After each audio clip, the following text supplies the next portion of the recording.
Hi, welcome to Check Your Fly. I'm your host, Dave Sanford. In this episode, we have two fishing segments at Providence Point off of Prudence Island. The Tackle Talk segment will have Rich Matthews tying a deceiver pattern.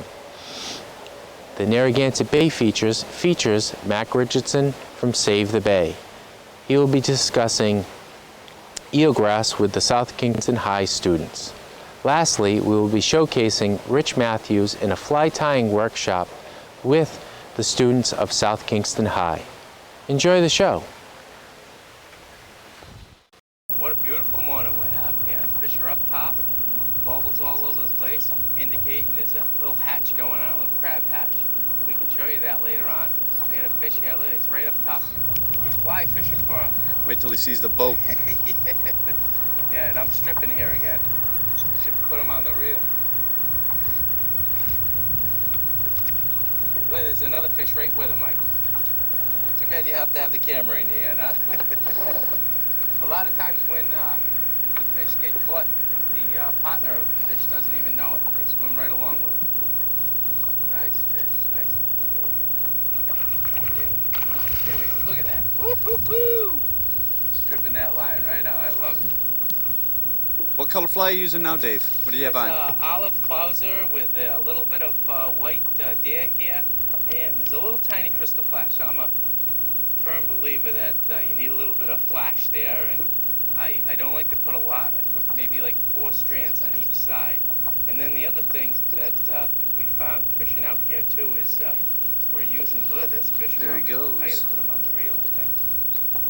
Is a little red feather right underneath the chin of the clouser there. And they just absolutely love it. And that represents the gill plates. Come on, baby, this way. Come this way. Come See if see we me. can track this fish. He's not. See if we can get him up top again. Yeah, there he is. There he is. Yeah, look at that. Look at that. Beautiful fish here. Beautiful fish. And it's surprising. We hit this crab hatch going on here, and as soon as we started, Little we picked bouncy. the fish up right away, and then I went and wasn't catching anything, so I kept changing back and forth to different flies. And finally I said that let's go back to this olive fly here. So you can't tie it. Spit the hook. Help me out here. Look at this fish. Get him up in the boat. Oh, look Oh, at this fish. nicely done. Beautiful fish here. Let's see if we can't snap in a little bit closer here. Pliers on this baby. Oh, pliers, scissors. Let's see, it's Surgery. getting a little bit of a chop here. Nothing major league. Wind's cooperating with us so far this morning. Yeah, it's a beautiful job. What time are we looking at now, Dave? 7:05. Look at this. We got many fish in the boat. Bunch this of fish size. in the boat today. Those are the average size we're catching today. No, he's not a monster? Not a monster, but he's fun on Oh, he was screaming on that 7-weight, Mike. Yeah, he was. It was about 10 seconds later. I already hooked up, and I didn't want to be a real pig on the camera. But here we are showing Mike's fish come in. I just took my fish off. You can see my rod laying there, and we're gonna let Mike take this fish in here.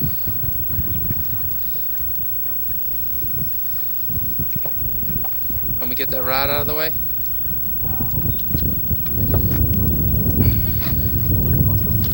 See, it's a nice boil. Look at that boil there. Yep, fish just saw the boat. Come on, kid. Burning daylight. Look at that. Beautiful. Beautiful fish. Look at this thing up on top here. There we go. Open that pie hole, kid. Look at this. Is this beautiful or what, Mike? One after another here. Nice. Sweet. Nice. Split tail. Yep. Yep. Yeah, there's Warwick Point there, Warwick Light. Warwick Light. And this is Providence Point right here. So yeah, anchored up right behind this big rock here. Coming around the corner, we didn't see anything. Saw a couple birds, good indication. Something's going on here.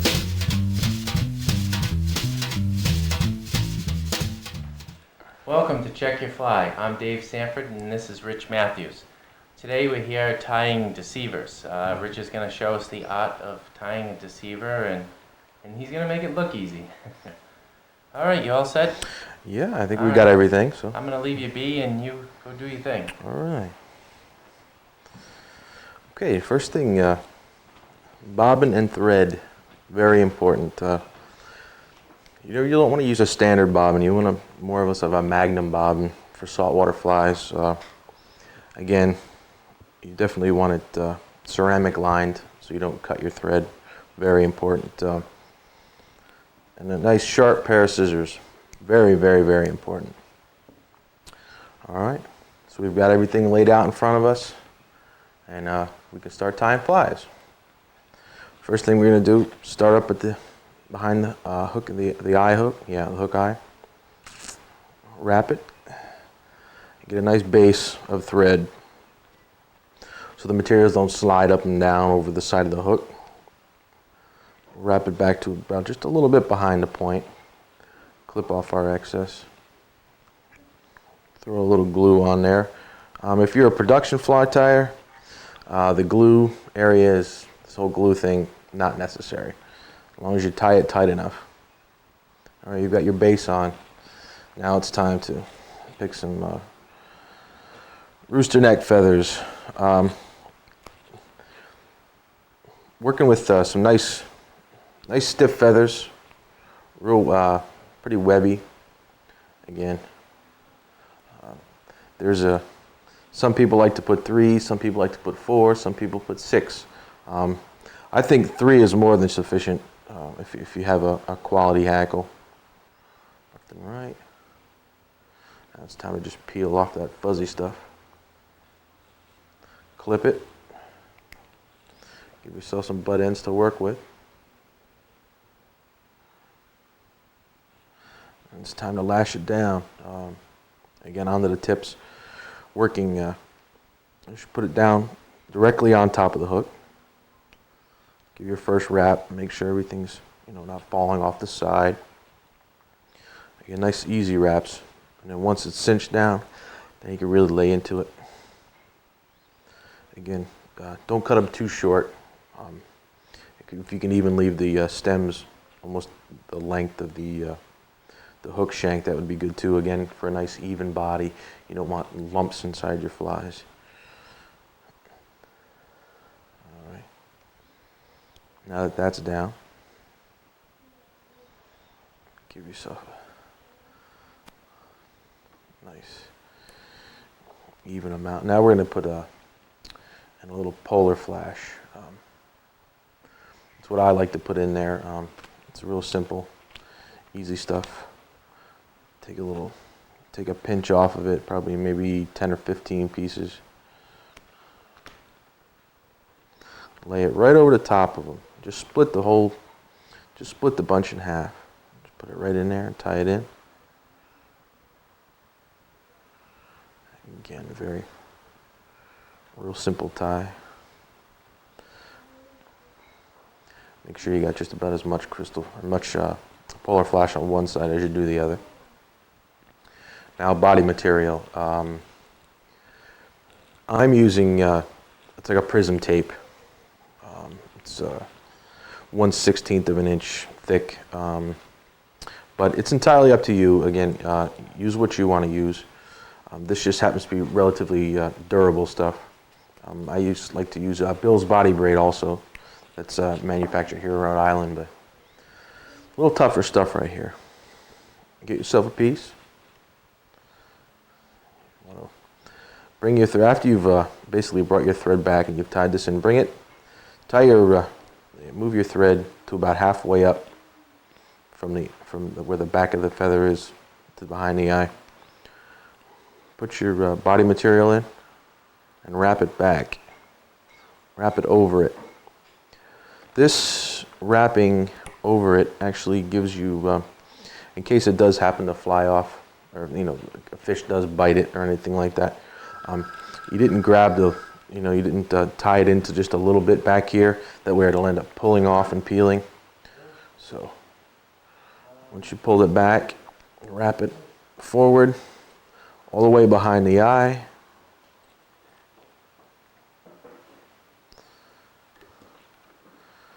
And then bring your carriage around. Now that we have a rotary vise, now it's just a matter of wrapping the body. Pull it pretty tight. Again, nice segments. Wrap it right up to the back of the eye. Get your carriage out of the way. I like to pull it right to the back of the eye specifically for one reason, that you can wrap over it. Wrap over your material. That way you're not just having a little bit of, again, you're not just having a little bit of thread holding down your body material. You kind of build up a small little head on top. That eventually is going to help you out later on. You don't want it too big of a head, but just enough to cinch it down. And then throw a little glue on there so it soaks in. Let it sit there. All right. Now we're going to put the topping on and the bottom part. I prefer to put the top on first. It's a preferential thing. I tend to believe that if you put the bottom on first, it stays real close to the hook. It doesn't give a belly effect on the fly. So I'm going to put the top on first, and we're going to use some chartreuse in the deer hair, on the deer tail specifically. About 3/4 of this tail is actually useful in deceivers and clousers and things of that nature. The stuff more towards the end of towards the bottom of the tail is very coarse and it's very hollow. And when you go to put that on, this stuff is actually used for like spinning deer hair and things like that. Very difficult to work with if you're going to try to put it on a deceiver. Anything you'd want to work with is about 3/4 of the way up, all the way up to the top. Really good. It's soft. It's not as hollow, and it works really well. So that's what we're going to do here. Grab yourself a pretty good sized pinch. Usually something about the size of about the pencil. And again, varying the length. Get yourself, make sure you look at it, make sure all your hairs are nice and tapered. Match it up, look at it and see how it looks.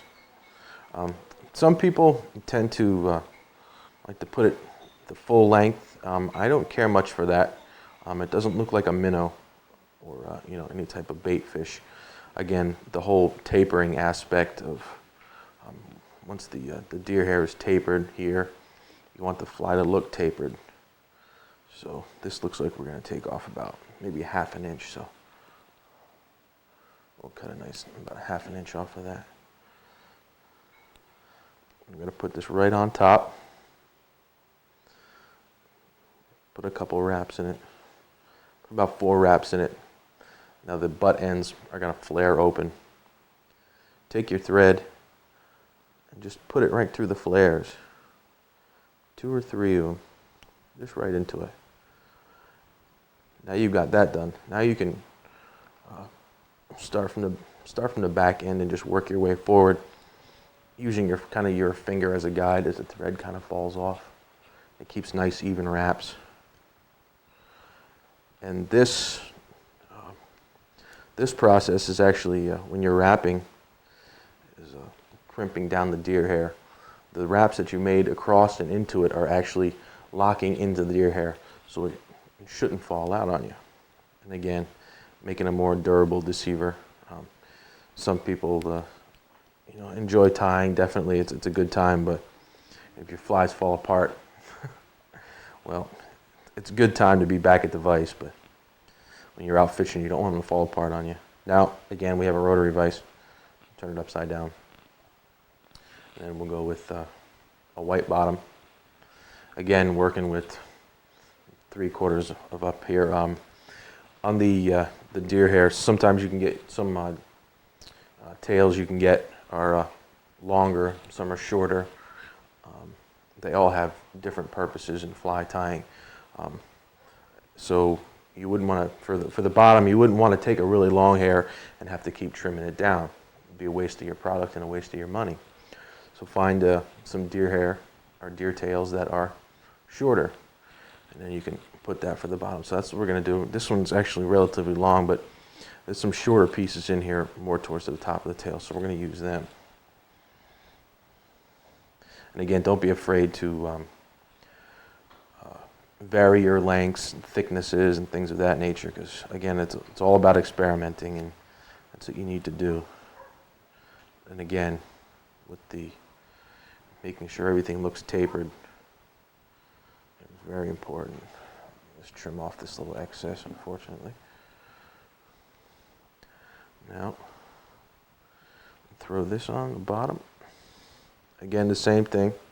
Put a couple wraps into it, and then put the thread into it. Again, and then once you're ready to go, wrap it down. Again, it's basically locking it in, locking that hair in, so it won't fall apart on you. Okay, now from here, you need a little chin. We need a little blood, a little gill effect. You can use crystal flash, red crystal flash. You can use red marabou. The marabou actually looks like it's flowing blood in the water. Again, entirely up to you. Just for the ease of time, we're going to use crystal flash. Crystal flash, little tiny pieces. They're not very big. Maybe they're 1/4 of an inch in length. Get about 8-10 pieces in there just to make a little lump. And the crystal flash, when you put it in, it doesn't have to be covered completely. I like to try to leave some of the crystal flash through the thread. Again, it makes it look like a gill. It makes it look like he's bleeding. It becomes transparent. So it's just something you can think about. Now, flip it over. That's done. Now it's time to put a little flash in. Again, this is the way I tie them. This is, again, a style of mine. This is the way I like them. But please feel free to put the crystal flash underneath, mix it in, roll it around in your fingers. Again, experiment, experiment, experiment. It's entirely up to you. Take about 5 pieces. Again, length, full length. Wrap it around, just fold it in half. And we're going to, again, taper it. Leave one side shorter than the other, and then tie it right in on top. Again, very simple.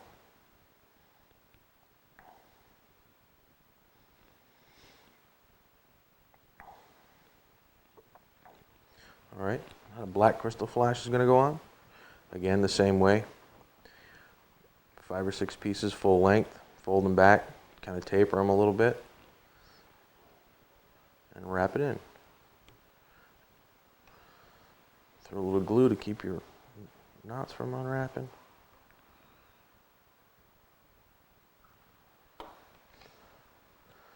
Clip it off.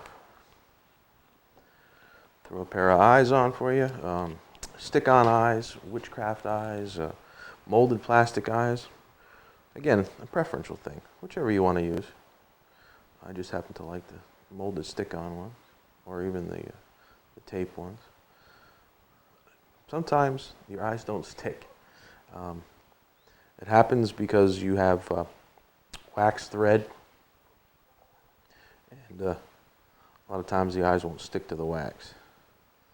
But just work with it. It'll take a little time, but there is your Lefty's Deceiver in chartreuse and white.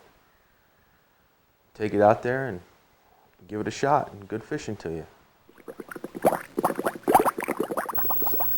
Just to bring you up to date, Mike's got a nice fish right here. We both were on. All that backing went out. Yeah. Look at that. 7 weight here, folks. He's got a nice little 7 weight. A lot of fun. A lot of fun, not too far from home. There's another fish breaking right behind the boat too. Look at that. Fish all over the place. It's absolutely beautiful here. You're done. Big head, huh? Yeah, look at the head on him. And all to this. This is my biggest striper on a fly rod right here. Really? Yep. Wow, all right.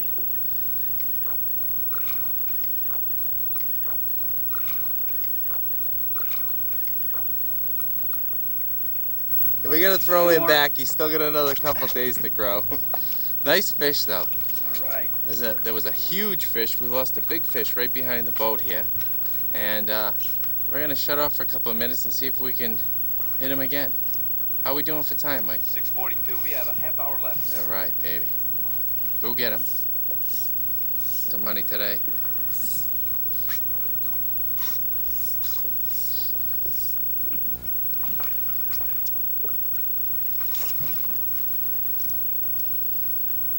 This one just doesn't want to come in, Mike. Bigger fish than him, I want.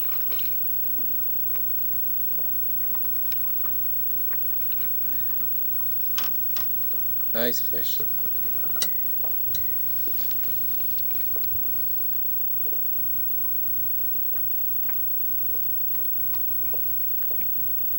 Good looking fish, nice and clean. Ah, it's nice. Yeah, all these fish are all stocky. There goes some flash of boo. Yeah, yeah, that fly's getting a beating today. I'm sure it's that epoxy helps 100%. Yep, yep. With the life of it. Oh yeah, yep. A nice fish. Doing good. Sitting right behind these big boulders here in this point that runs out here. Just throwing it around there he is. Before you know it, fish were right up on top waiting for us. Yeah, we got lucky this morning. Got out of this wind. But Shot right out of the bay. yeah. East Greenwich Bay, Connecticut Light, Barrington, Bristol. Everything's very close. It's You like don't a have to go far from home. 10-15 minute ride. Another nice fish. Look at that. These things look beautiful. All right.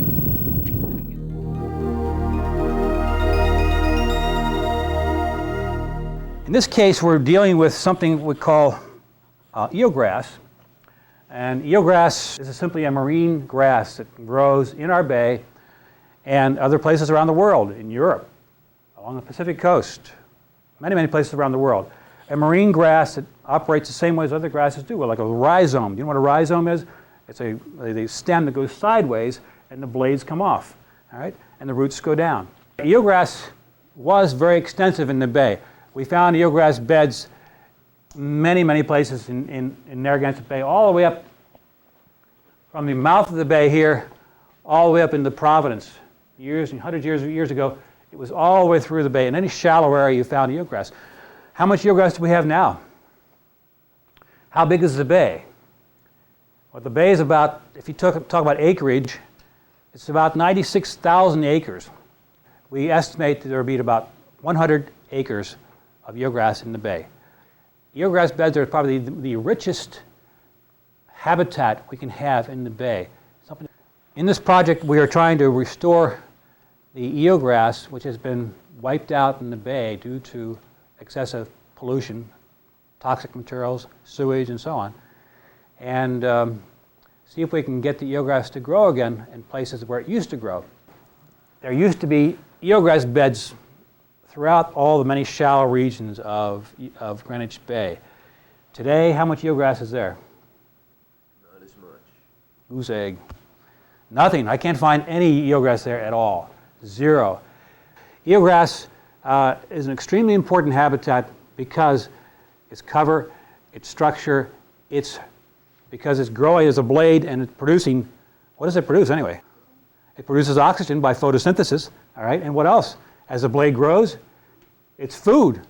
It takes sunlight, it takes carbon dioxide, right? What's it make? You produce sugars. What do you make from sugars? From sugars you make fats. From fats you make, and you bring in nitrogen, make proteins. And who loves it? Lots of animals love it. Blue crab larvae attach on. Mussel larvae attach on to eelgrass. Scallop larvae probably attach on. All these things floating along. If they can find the eelgrass bed, they have a much better chance of surviving. For more information on Save the Bay, you can check the website www.savebay.org. It's S-A-V-E-B-A-Y. No "the" in the middle, because that was going back to the original Save the Bay in Chesapeake Bay. So we have savebay.org. Thank you.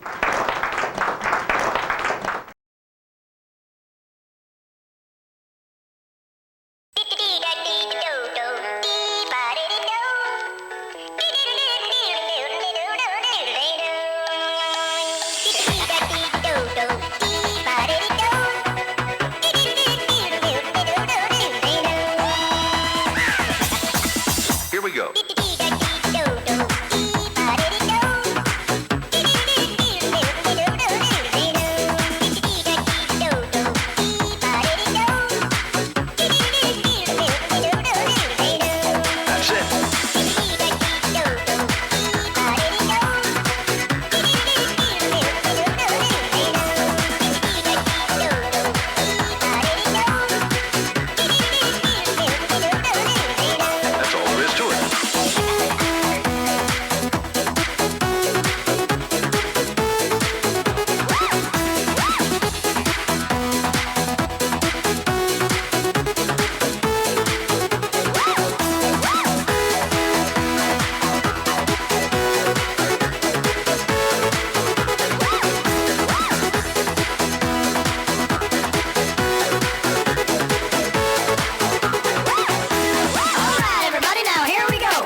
Shake your thing, let me see you move. Now spin around and feel the groove.